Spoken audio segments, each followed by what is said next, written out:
Welcome to FromRome.info, an electronic journal for news, commentary about Rome, the Vatican, the Catholic Church, and Italy. My name is Brother Alexis Spagnolo, and this is part two of why the conclave of 2025 was invalidated by the law of Pope John Paul II. And in this video, we're going to examine in detail, for those who have interest in ecclesiastical jurisprudence, the argument that shows that it is not probable that this conclave had a valid juridical result. And so I will explain the argument in detail. First, a preface about the interpretation of law. St. Alphonsus de Liguori, in his tract on the interpretation of law, which is found in the Latin edition of his Theologia Moralis edition, I think 1905, explains that an interpretation of law is an explanation of the text of the law using other words that signify the authentic meaning of the text. And he gives this example regarding the interpretation of law: the last will and testament of a king who leaves to each of his children a sum of money. And he uses the word filios in Latin, or figli in Italian, which means both sons and daughters.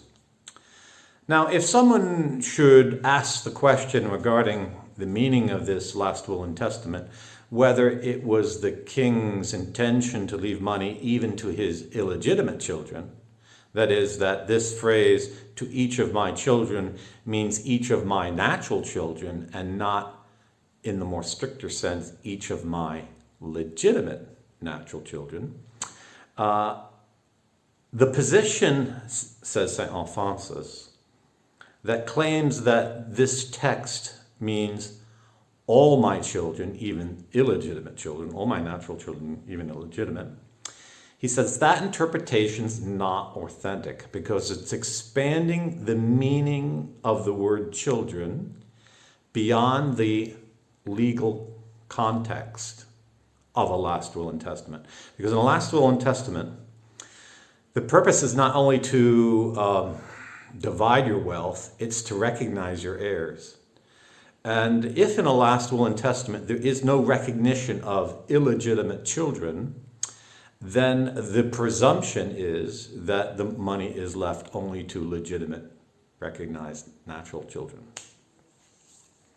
If you want to expand the sense of that word, if you want to read children in the sense of all natural children, even illegitimate, my explanation has words in it that aren't in the text, and you have to wait to the next monarch to rule on what that meant, okay?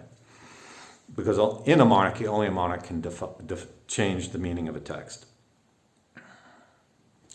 And the church is a monarchy when we're talking about papal law. So the doubt as to the validity of the conclave of 2025 for the violation of the papal law Universi Dominici Gregis of John Paul II, published in 1996 on February 22nd, has to do with the decision made by the Cardinals to permit 133 of them to vote at the same time, even though in number 33 of the law, it expressly forbids that. So you have to go to I ask you to go to the Vatican website and look at the actual text of the law. Now, the law was only modified once. It was by Benedict XVI on the 22nd of February 2013, where he changed some minor things that don't regard the present argument. And if you go to the Vatican website and look for Universi Dominici Gregis, you will find the text of the law as modified. So it makes it simple. So you'll see that the text is available in several languages. Only the Latin text has legal value, has a juridical value. So you cannot base any interpretation on what it says in the English translation or the Italian translation. And this error probably arose because they read the Italian translation, which is wrong, whereas the English translation is also wrong, but its significance, it's formally correct on the signification. So in number 33 of the law, it says the maximum number of cardinal electors, in the English translation it says, the maximum number of cardinal electors must not exceed 120.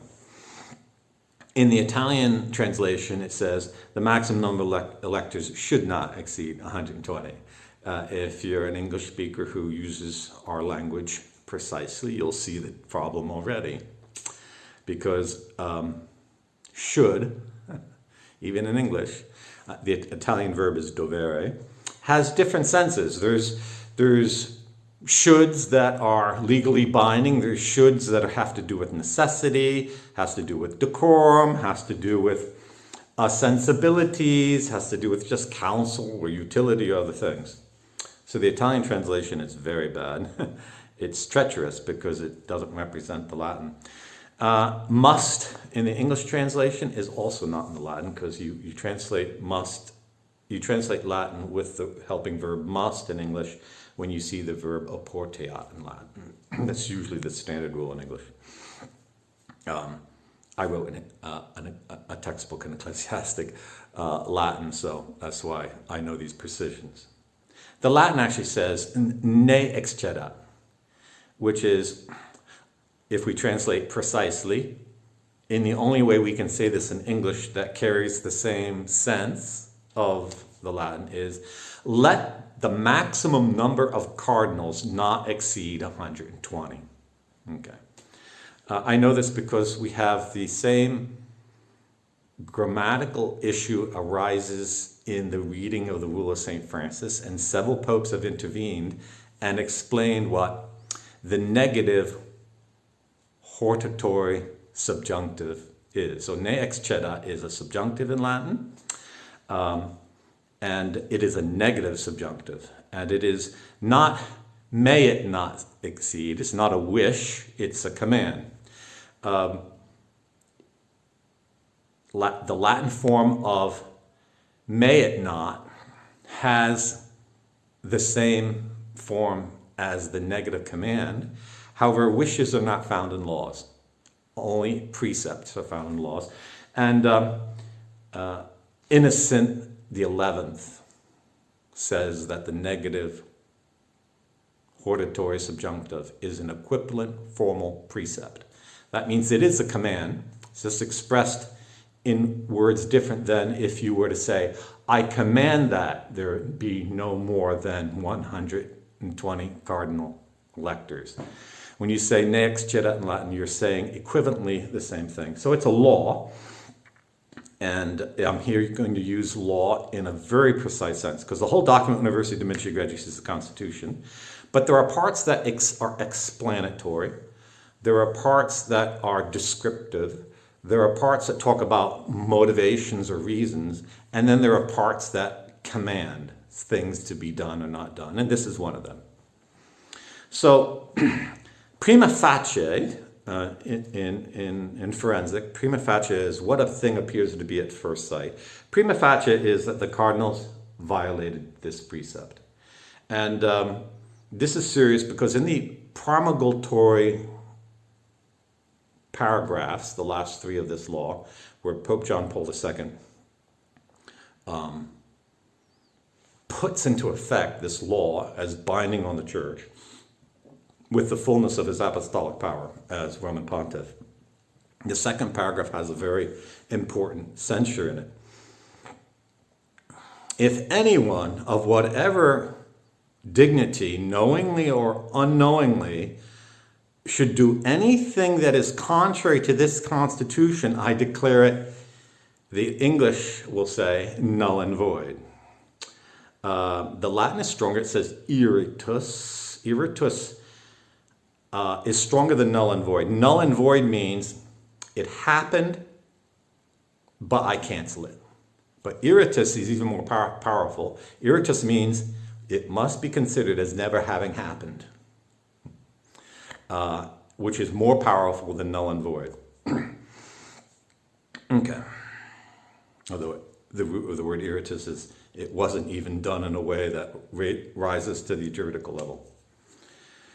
So this is very serious because in allowing 133, when it says 120, they violated number 68 of the papal law, which has to do with the election, where it says that after every cardinal writes a name on his ballot and all the ballots are counted, if the number of ballots counted is more or less than the number of cardinals voting, you are not to open the ballots, you are to burn them, and the voting should be done again.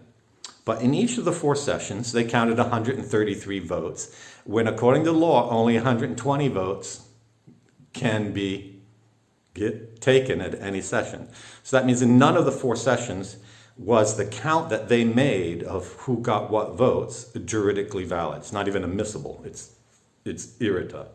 And therefore the conclave concluded with no juridical outcome. There was no election. No one won that election. No one could have won that election from the moment 133 cardinals entered the conclave. That's prima facie.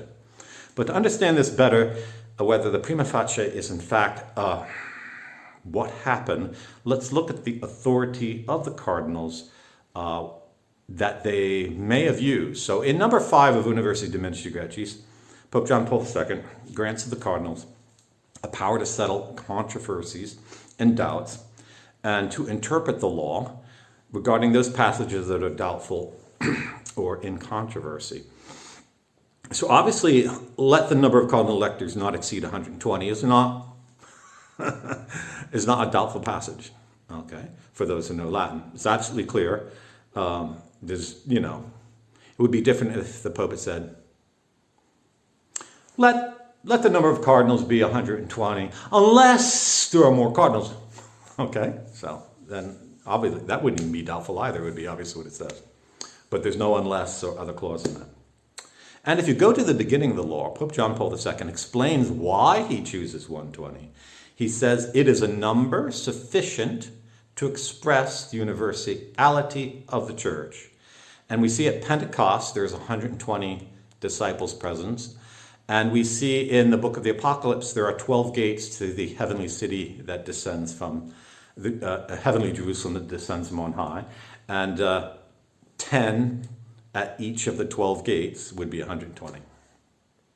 But when John Paul II explains in his introduction that this number is sufficient, he is manifesting his mind, and this is very important because when you interpret a law, you and seek the authentic meaning, you must have recourse to the mind of the legislator.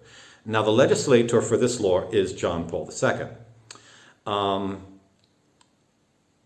If in the changes Benedict XVI made, we published the law, which I don't think he did in his, then he would also be like the co-legislator. But this passage here, John Paul II wrote, and Pope Francis didn't repromulgate this text. This is very important.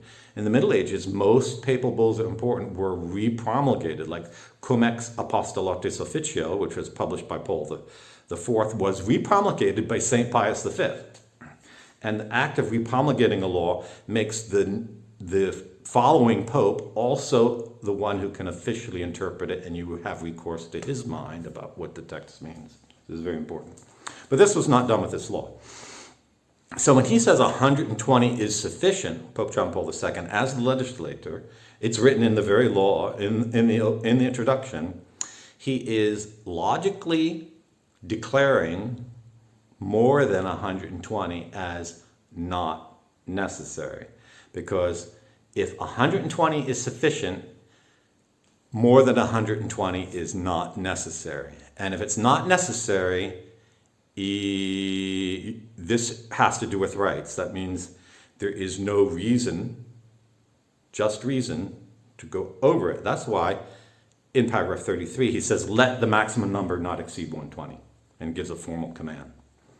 So to allow 133 goes against the law. That decision is declared irrita by the promulgatory censure in this law, and therefore they violate number 68, and therefore It's impossible for them to have a juridically valid vote in each of the ballots because they didn't follow the law, and therefore there's no juridical consequence.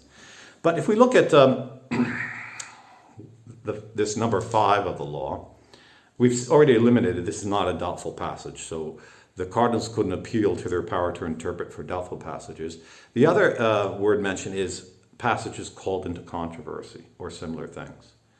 Now here we have to understand what is the mind of the legislator. If called into controversy does not have to do with the objective meaning of the text, if this grant by the Pope doesn't have to do with finding the authentic meaning of the text, then it would be in vain that he published the law. He could have just said, the cardinals have power to rewrite my law any way they want. Now, it's clear that he didn't intend that, because in Canon 335 it says, in a sede vacante, no one has the authority to change any law. So when the cardinals effectively abolished or transgressed the precept in number 33, they either are changing the law, which is forbidden in Canon 335, or they are violating the law. And in either case, the election would be invalid. Let's go, therefore, to the explanation given by the cardinals of why they did what they did to try to discover the reasoning. And you can find this at Vatican News for April 30th at 11:05 a.m. 2025. And I say that day and that hour because that's the date on the Vatican news release of the Italian edition, which I believe is the original. And I think there's also an English, okay, but I'll just be basically following the Italian. And it has to do with all cardinals will vote, all 133. It's not easy to find on the Vatican website, but with the date, you can find it. Now, in that statement by the cardinals, before we consider it, there is another question, whether this declaration of the cardinals has any value. Because in number 5 of the law, it says the cardinals can decide over passages that are doubtful of controversy. And whatever sentence they arrive at by a majority of the cardinals congregated together, then that will be they have power to. That sentence will hold juridically. However, according to Vatican News, all the Cardinal Electors were not present in Rome until May 5th. This vote took place on April 30th. The papal law does not specify a majority of what kind of cardinals? Cardinal Electors or all cardinals? What day do they have to gather together? What if all of them are not there? So there's a doubt whether this statement from April 30th has any juridical value. But when we look at the statement, the text of this statement, the first thing notable is the cardinals don't cite their authority in number 5. So it doesn't appear that they're claiming to use their authority to interpret. This appears from another fact that if you read their reasoning, they don't attempt to interpret the law. They actually admit that in paragraph 33, there is a juridical disposition that limits the number of cardinal electors to 120. They admit that. They don't try to interpret it. They don't try to say, well, it's a suggestion and not an obligation, or 120, they don't say that. So it doesn't appear this declaration by the cardinals has a juridical value that arises from number 5 of Universi Dominici Gregis. They don't even claim it. But what is their argument? They say Pope Francis, in his capacity as supreme legislator, dispensed from the legislative disposition of 120 when he created more than 120 cardinal electors. And all the cardinals present on April 30th agreed to this statement unanimously. Okay, so this statement has several problems with it. The first thing is they say Pope Francis granted a dispensation. Now, they don't cite a document in which Pope Francis dispensed from this formal precept in number 33, because no document was ever granted.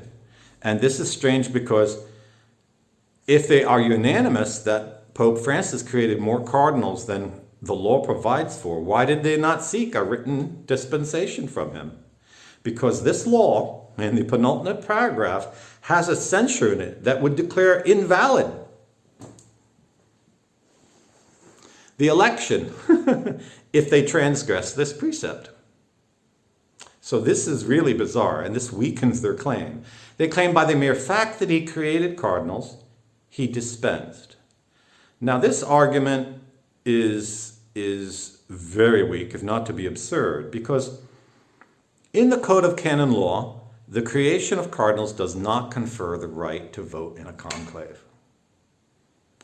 All that the Code of Canon Law says is the College of Cardinals is the one competent to provide for the election of a Roman pontiff. It doesn't say they have a right to vote in that canon. Matter of fact, the right to vote is found in the papal law of John Paul II. It's not found in the canon. And the papal law has nothing to do with the nomination of cardinals. Matter of fact, if we look at the nomination of cardinals, it is in a legal context after 1996, when we have this papal law, to provide for a valid election, not to transgress the papal law. If a pope was going to transgress the papal law on elections, and he did that before his death, the cardinals would be obliged to get a written dispensation to remove any doubt that the election was valid, and they did not do that. So they're at least guilty of placing an objective doubt. But the other problem is the creation of cardinals doesn't confer the right. It's seen in just the mere fact of what happens when cardinals are nominated. Some men are nominated cardinals who are over 80 and therefore would never have the right to vote. Some are nominated who are under 80 who die before a conclave and never vote, never exercise a right to vote. It's hard to say they even have the right to vote, since the right is in the law about conclaves, and there never was a conclave in their lifetime. How would you claim he had the right to vote? You didn't have that right because he never got to a conclave. And there are cardinals created who are under 80 who become 80 before the next conclave. So those three group of cardinals didn't acquire a right, or even if you could argue acquire the right, it would only be hypothetical. So the mere fact that you're named a cardinal doesn't give you the right. The other problem with the explanation of the cardinals is they cite paragraph 36, where it says all the cardinals under the age of 80 have the right to pass an elective vote. There's a problem with citing 36, because according to the norms of jurisprudence, the definitions at the beginning of a law govern the authentic meaning of all the terms that follow. So when you read Cardinal Elector in paragraph 36, you must read it as of the 120 mentioned in paragraph 33. So it appears that the declaration of the cardinals on April 30th is fraudulent, dishonest, and juridically less than probable, or even less than possible, valid. And the censure in the papal law, if anyone of any dignity whatsoever, that means even cardinals, should do anything that is contrary to this constitution, I declare it irrita. So even if they didn't know their declaration on April 30th was not a valid argument, does not give them authority to violate the law because it's unverified, they're claiming an intention that doesn't exist, it's declared null and void, and therefore, as soon as 133 entered the conclave, that conclave could not have had a juridically valid result.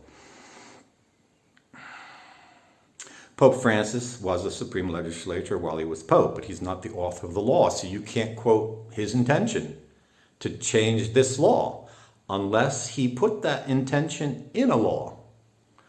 And I know this because I spoke to the secretary for the Pontifical Commission for the Interpretation of Legal Texts, and interpretation of the law must be published by the Pope under his own signature. And no one can publish it. He must publish it on his own signature. The fact that he says it at a cocktail party means nothing, okay? It hasn't been promulgated. A law becomes a law when it's promulgated. Likewise, a dispensation has to be promulgated. Otherwise, there'll be legal doubt in the church. And this has to do with two principles: that the acquisition of right is never presumed. You can't say I bought a house and you don't have any sale and purchase agreement. And you can't say I have the right to vote in a conclave because I'm a cardinal unless there's a document that says it. And the document says it within the restriction of 120. You can't claim if you're the 121st that you have a right to vote. It doesn't make sense that way. So for all these reasons, it seems objectively that it is improbable that this conclave had a juridical result. And therefore we must say at least it is doubtful that Leo XIV was elected the Roman pontiff. And the principle in law is papa dubius, papa nullus. A doubtful pope is not the pope.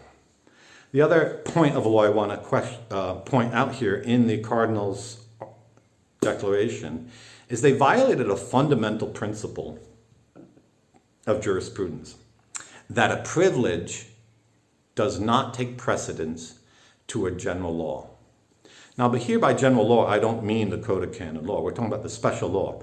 The privilege of a cardinal to vote does not take precedence to the observance of the precept in paragraph 33.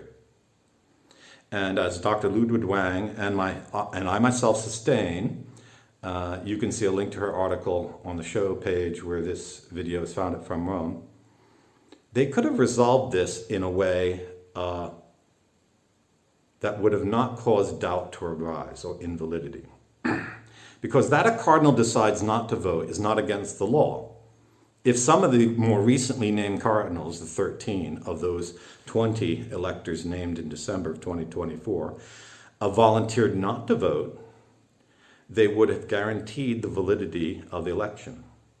But by insisting on their privilege against this norm, this general norm, they put in doubt the election, objectively speaking. And so she holds that what the cardinals did is morally illicit, meaning what they did was immoral, scandalous.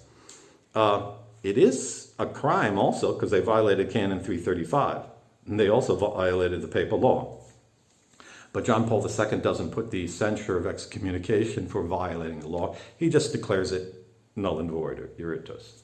Now, if anyone can show that the argument I have expounded here is juridically incorrect or invalid on any point or altogether, leave a comment on the page From Rome where I post this video. And if you're watching this on YouTube, there'll be a link in the show notes how to get there. Because I challenge anyone to prove this argument is invalid. Thank you, and God bless.